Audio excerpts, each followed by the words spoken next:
Olá, no programa desta semana vamos falar sobre o impacto da mudança de escola para os estudantes. Como eles se sentem quando, por motivos variados, os pais precisam tomar essa decisão. Como a nova escola deve acolher esses alunos? Essas e outras dúvidas vamos responder agora na Escola Viva desta semana, que já está no ar.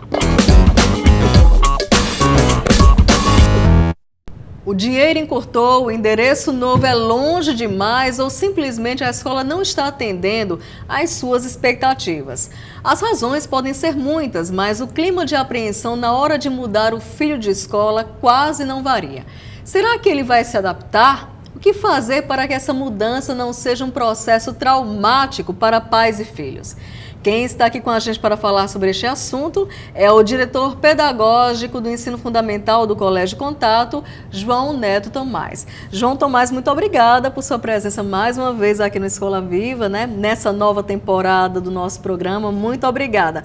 João, para a gente começar essa conversa, até que ponto a criança ou mesmo o adolescente deve participar da decisão da mudança de escola?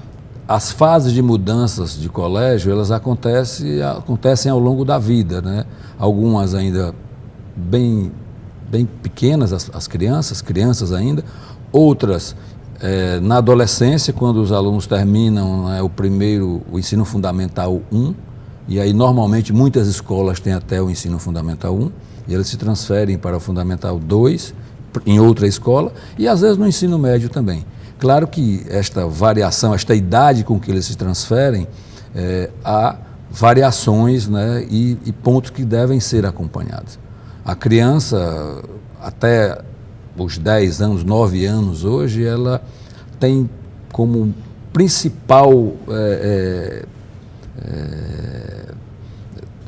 coletor de informações, né, de formação, a família. A família é quem é o provedor de tudo, provedor das informações.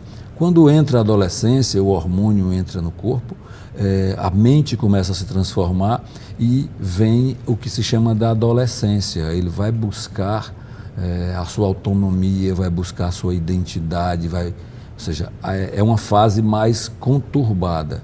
Eu posso entender que essa mudança, quando ela tem que acontecer de escola, Sim, de instituição, é mais complicada nessa fase, na adolescência? Nós acreditamos que sim, mas não tem uma receita. Mesmo na infância, é preciso que o ambiente escolar tenha um acolhimento, tenha um olhar, se possível, individualizado, né? Na infância, para atender as necessidades da criança, para atender o olhar da criança, para haver uma troca, um compartilhar entre a criança e o novo ambiente estranho que ali para ela está. Na adolescência, nessa pré-adolescência, se torna um pouquinho mais complexo, porque eles estão mudando numa velocidade... E é uma fase muito complicada, né, para a muito maioria, maior, né? Pois eu vejo algumas situações, às vezes os pais vão com a criança, com o adolescente, fazer a entrevista na escola, e às vezes a entrevista é comigo. E a gente faz a entrevista, mostra todo o nosso aparato, como é que a gente trabalha. Nós temos uma equipe para atendimento, uma psicóloga que dá atendimento aos alunos novos. Todos os alunos são chamados, todos os pais. Precisa a gente conhecer a história. Quem sabe a história dos adolescentes, dos filhos, são os pais, né? Então, a partir dessa história, muitas vezes há um acompanhamento diferenciado. E aí, quando a gente termina essa entrevista, o pai olha para a criança e diz: minha filha gostou?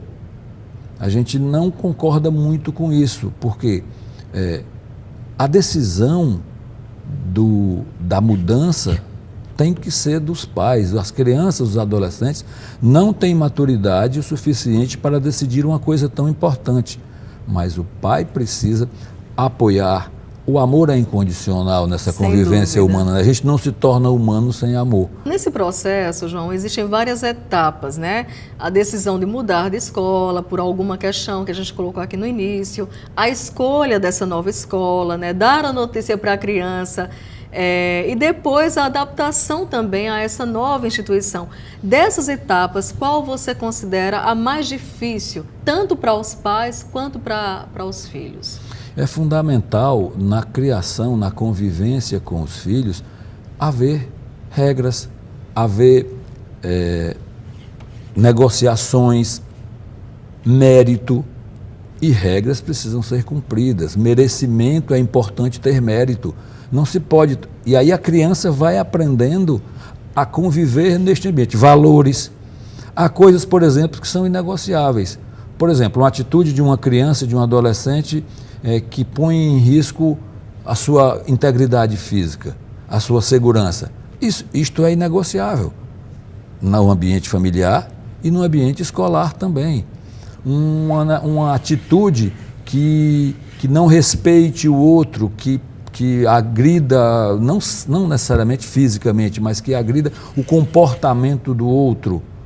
Isso precisa ser orientado e ensinado tanto no ambiente familiar como no ambiente da escola.